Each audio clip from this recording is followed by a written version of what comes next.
उत्तर प्रदेश माध्यमिक शिक्षा परिषद कक्षा 9 विषय संस्कृत के पाठ्यक्रम में निर्धारित संस्कृत गद्य भारती का तृतीय पाठ आदि कवि वाल्मीकि प्रस्तुत है। कृपया वीडियो को अधिक से अधिक लाइक शेयर सब्सक्राइब करें तथा करवाएं। संस्कृत वाङ्मयस्य आदिकविः महामुनिः वाल्मीकि इति सर्वैः विद्वद्भिः स्वीक्रियते। संस्कृत वाङ्मय के आदिकवि महामुनि वाल्मीकि हैं, ऐसा सभी विद्वानों के द्वारा स्वीकार किया जाता है। महामुनिना रम्या रामायणी कथा स्वरचिते काव्य ग्रंथे निबद्धा।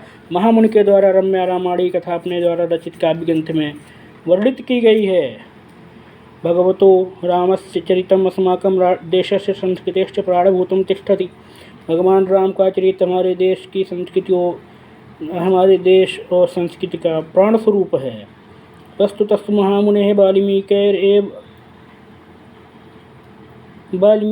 वेतन महत्त्वम् अस्ति। वस्तुतः महामुनि वाल्मीकि से ही इसका महत्व है। यत्तेन कि उनके द्वारा रामस्य राम का लोक कल्याणकारी रम्य आदर्शभूतम रूपम रमणीय और आदर्शभूत रूप जनानां समक्षम उपस्थापितम लोगों के समक्ष स्थापित किया गया, वर्णित किया गया। वयं च तेन राम ज्ञातुं च महाभूम, उनके द्वारा हम लोग राम को जानने में समर्थ हुए हैं। स्कंद पुराण अध्यात्म पुराण योः अनुसारात् स्कंद पुराण तथा स्कंद पुराण अध्यात्म रामायणयोर अनुसारात् स्कंद पुराण और अध्यात्म रामायण के अनुसार अयम ब्राह्मण जाति यह अंग शर्मा अभिधश्चासीत। यह ब्राह्मण जाति के अंग शर्मा नामक व्यक्ति थे। पूर्व जन्म विपाकात् पूर्व जन्म के परिणाम स्वरूप परधन लुंठनम एवं अस्य कर्मभूत। दूसरे के धन को लूटना ही इनकी आजीविका हुई। वनान्ते पथिकानां धन लुंठनम एवं तस्य जीविका साधनम आसीत। वन के अंत में वनांत में पथिकों के धन को लूटना ही इनकी जीविका का साधन थी। लुंठन व्यापारे लूटने के समय संशय होने पर प्राणघात के अपेक्षा संकोच न करो, तो वह व्यक्ति की हत्या करने में भी संकोच नहीं करते थे। इत्थम हिंसा कर्मणि लिप्तः, इस प्रकार से हिंसा कर्म में लिप्त एकदा वनपथे पथिकाम आकुलतया प्रतीक्षमाणो असौ। पथिक की आकुलता से प्रतीक्षा करते हुए इनके द्वारा अर्थात यह मुनिवरम एकम आगच्छन्तम अपश्यत, इन्होंने एक मुनि को आते हुए देखा। दृष्टाचा हर्षेण प्रफुल्लो जाता हो, देखकर हर्षित हो गए, प्रसन्न हो गए। समागते मुनिवरे, उन मुनि के समीपम आगते मुनिवरे, मुनिवर के निकट आने पर रक्ते अक्षिणी ब्राह्मण अपनी लाल आँखें घुमाते हुए भीमेन रमेण तम अवोचत, भयंकर स्वर से उससे कहा, यत् किंचित वा तत्समर्पम मह्यम देहि, जो कुछ भी तुम्हारे पास है वह सब मुझको दे दो। नो चेत तब प्राण संशयो भविष्यति, अन्यथा तुम्हारा जीवन संशय में पड़ जाएगा। मुनिना प्रत्युक्तम, मुनि ने कहा, लुंठक, हे लुटेरे, मत पार्श्वे तो किंचित नास्ति, मेरे पास तो कुछ भी नहीं है। परम त्वाम पृच्छामि, परंतु तुमसे पूछता हूँ, किम करोसि लुंठितेन धनेन, उस लूटे हुए धन से क्या करते हो। इदम पाप कर्म किमिति न जानासि, यह पाप है, क्या यह नहीं जानते हो। जानामि तथा करोमि, जानता हूँ फिर भी करता हूँ। लुंठितेन धनेन परिवारजन से पोषण रूपम महत् कार्यम करोमि इति तेन उक्तम, और उन्होंने कहा, उनके द्वारा कहा गया कि लूटे गए धन से परिवार का पालन पोषण रूपी महान कार्य करता हूँ। मुनि पुनरपृच्छत, मुनि ने पुनः पूछा, पाप कर्मणार्जितेन वित्तेन पोषितास्तब परिवार सदस्याः किम तब पाप कर्मणि अपसहभागिनः स्युः इति। पाप कर्म से कमाए गए धन से पालित पोषित तुम्हारे पारिवारिक सदस्य क्या तुम्हारे पाप कर्म में भी तुम्हारे सहभागी होंगे। तो वोचत, उसने कहा, वक्तुम शक्नोमि परं तान् पृष्ट्वा वदिष्यामि, उसने कहा कि मैं बता सकता हूँ परंतु तुमसे पूछ करके ही बताऊँगा। तम तावतत्रैर्विरम, तब तक तुम यहीं ठहरो। यावद हम तान् संपृच्छाय गच्छामि, जब तक मैं उससे पूछने के लिए जाता हूँ। इत्युक्ता तम मुनिवरम रज्जुभिः दृढ़ं बद्ध्वा, ऐसा कहकर उन मुनि को रस्सियों से कस के बांध करके सकुटुम्बिनः प्रष्टुम जगाम, अपने पारिवारिक सदस्यों से पूछने के लिए चला गया।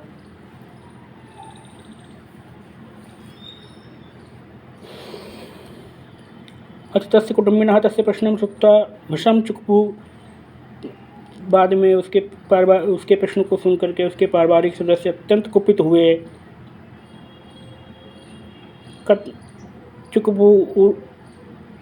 चुकपुरुश्च, और बोले कथम वयम तब पाप कर्मणि सहभागिनो भवेम, हम लोग तुम्हारे पाप कर्म में सहभागी कैसे हो सकते हैं। वयम किम जानीमहे तुम किम करोसि, हम क्या जानते हैं कि तुम क्या करते हो। कथम वा रीत्या धनार्जनम विदधासि, किस प्रकार से धनार्जन करते हो। न अस्माभिः त्वां पाप कर्म कर्तुम् आदिष्टः, हम लोगों के द्वारा तुमको पाप करने के लिए नहीं कहा गया।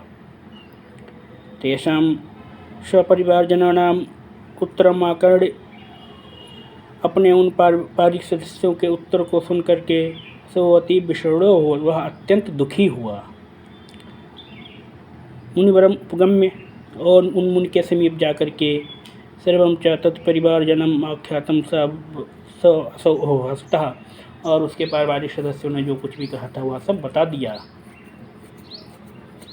तम मुनि परम निर्विडम तम मुनि तस्य हृदय, परंतु उन अभिचल मुनि ने तस्य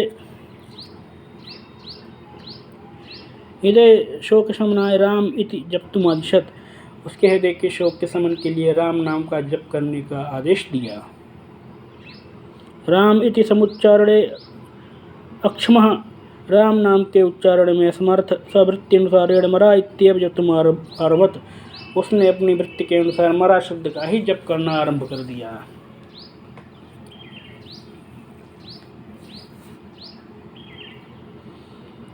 इत्थम असौ बहुवर्षाणि यावत् समाधौ लीनः तीव्रम तपश्चचार, इस प्रकार से बहुत समय तक समाधि में लीन होते हुए उसने कठोर तपस्या की।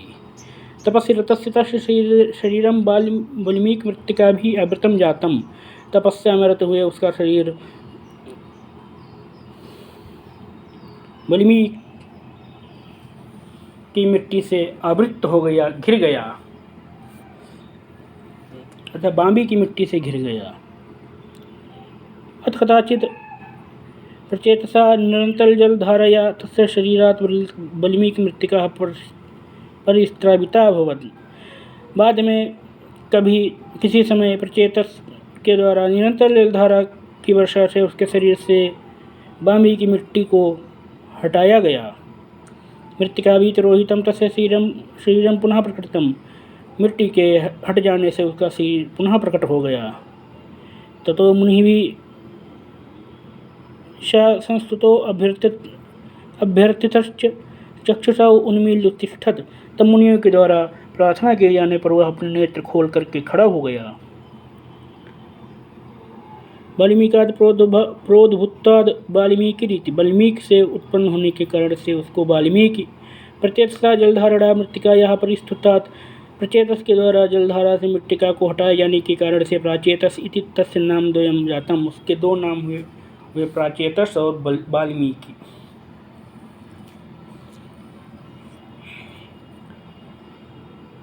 रामायणे मुनिना स्वपतिहुं नाम प्रचेता तस्य दशमः पुत्रो अहम इति उल्लिखे, उल्लेखे। रामायण में उनके द्वारा उल्लेख किया अपने पिता का नाम प्राचेतस और स्वयं को उनका दशम पुत्र के रूप में उल्लेख किया गया है। तथा यथा जैसा कि कहा है, प्रचेतसो अहम दशमः पुत्रो राघवनंदन, है राघवनंदन अर्थात राम मैं प्रचेतस का दशम पुत्र हूँ। अथ कदाचित् स ब्रह्मर्षे नारदात् भगवतो राम से लोक कल्याणकरम वृत्तम शुश्राप, तत्पश्चात किसी समय उसने ब्रह्मर्षि नारद से भगवान राम का लोक कल्याणकारी वृत्तांत सुना।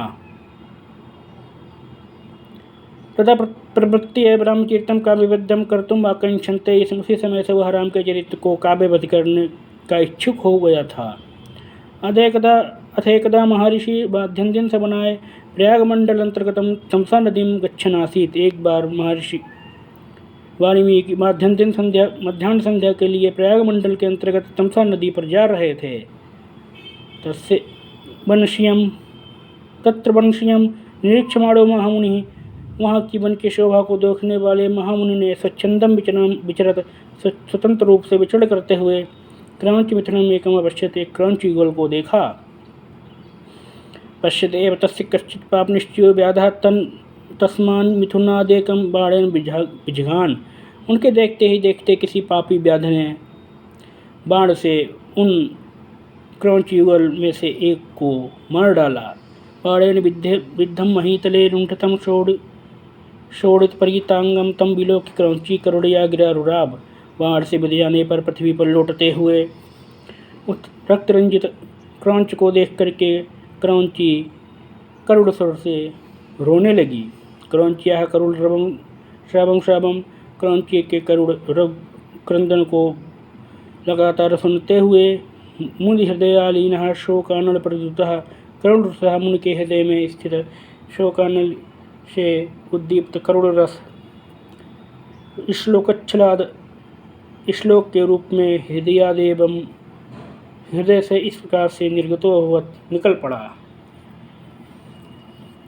मां निषाद प्रतिष्ठाम तुम गमाशा श्रुति समाहे निशा। तुम चिरकाल तक स्थायी मानसिक शांति को ना प्राप्त करो। यत क्रौंच मित्रदान में एक अवधि काम मोहितम के तुमने काम मोहित क्रौंच युगल में से एक को मार डाला है। श्लोकोऽयं न याद अन्यत्र छंदसाम नूतनो अवतार आसीत। यह श्लोक वेद के अतिरिक्त छंद का एक नवीन अवतार था। एवं पूर्वतस्य हृदय महती चिंता बहु। ऐसा कहते हुए ही उनके हृदय में बहुत चिंता हुई। अहो शकुनि शोक निपीडितेन मया किम इदम व्याहृतम। अरे पक्षी के शोक से दुखी होकर के मेरे द्वारा यह किया गया। अत्रांतरे वेद मूर्तिर्मुखो भगवान ब्रह्मा महामुनिगम्य सश्रुतम उवाच। तत्पश्चात वेदमूर्ति भगवान ब्रह्मा उन महामुनि के समीप आकर के मुस्कान पूर्वक बोले, महामुने, हे महामुनि, आपन्न अनुकंपनम ही महताम साजो धर्मः। दुखी लोगों पर अनुकंपा करना ही सज्जनों का स्वाभाविक कर्तव्य है। श्लोकम ब्रुवता त्वया तु एष एव धर्मः पालितः। श्लोक बोलने वाले तुम्हारे द्वारा इसी धर्म का पालन किया गया। तन्न अत्र विचारणा कार्य। इस विषय में चिंता नहीं करनी चाहिए। स्वच्छंदी मच्छंदादेव त्वयि प्रवृत्ता। मेरे ही आदेश से सरस्वती तुम्हारे अंदर प्रवृत्त हुई है। सांप्रतम यथा नारदाच्युतम तथा तम श्रीमद्भगवतो रामचंद्र से कृत्ताम चरितम वर्णय। इस प्रकार से जिस प्रकार से नारद भगवान नारायण का गुणगान करते हैं, उसी प्रकार से आप भगवान राम के चरित्र का वर्णन करिए। मन प्रसादात निखिलम च रामचरितम तब विदितम भविष्यति। मेरी कृपा से तुमको राम का संपूर्ण चरित्र ज्ञात हो जाएगा। किम बहुना, बहुत अधिक कहने से क्या। यावन वहीं तले गिरि सरित समुद्रा स्थान जब तक पृथ्वी पर गिरि समुद्र और सरिताएं तथा नदियाँ रहेंगी, तावल लोके रामायण कथा प्रचलिष्यति। जब तक लोक में रामायण की कथा प्रचलित रहेगी। इति आदिश्य भगवान अब्ज योनिरंतर्हितो भवति। ऐसा कहकर भगवान कमल नाभि अर्थात भगवान ब्रह्मा जो कमल से उत्पन्न हुए हैं वो अंतर्हित हो गए।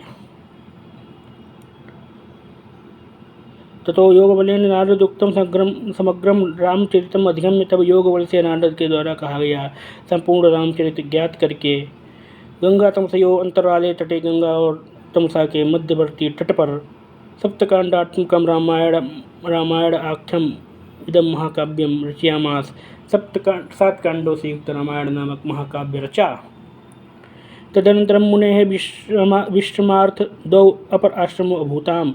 तब मुनि के विश्राम के लिए 2 अन्य आश्रम हुए। एक चित्रकूट में, अपरश्च कानपुर मंडल अंतर्गतम, दूसरा कानपुर जनपद में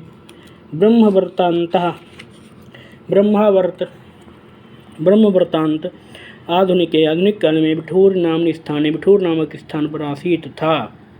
अत्रैव लवकुशयोः जनुरभूत।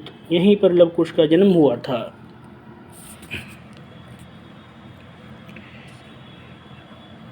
एवं आदि कबीर यशसा ख्यातो अवलोके महामुनि ब्रह्मऋषि।